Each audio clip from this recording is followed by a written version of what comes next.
Celebrata ad Agrigento la giornata nazionale del responsabile unico del progetto a cura dell'Ordine degli Architetti, aprire il mercato dei lavori pubblici a giovani di talento e delle strutture professionali medio-piccole, rilanciando i concorsi di progettazione a 2 fasi, eliminando i requisiti di accesso alle gare per l'affidamento di servizi di architettura e ingegneria di tipo quantitativo, come il fatturato maturato dai concorrenti negli ultimi anni, eliminare nuovi articoli introdotti dal correttivo che prevedono addirittura la revisione del progetto dopo la verifica, la validazione e l'appalto dei lavori, nella consapevolezza che tali dispositivi finirebbero per alimentare contenziosi rallentando l'esecuzione dei lavori.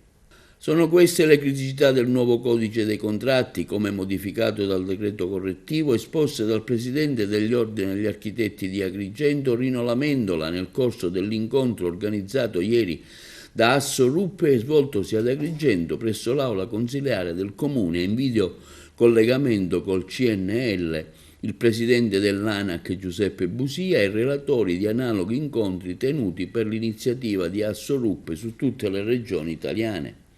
Nel corso dell'incontro, organizzato e presentato dall'ambasciatore locale di Asso Ruppe, Gerlando Mallia,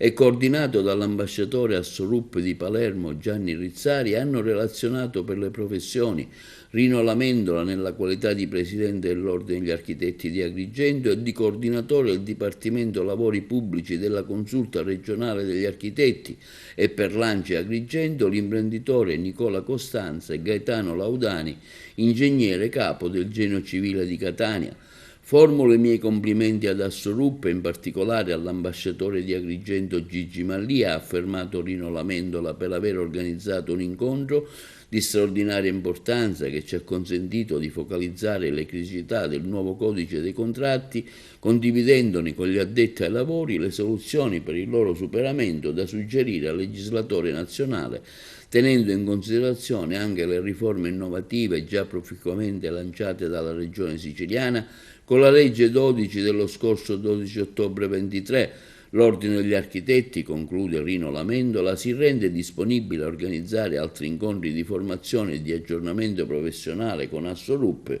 coinvolgendo i dirigenti delle stazioni appaltanti di tutti gli enti pubblici della provincia di Agrigento.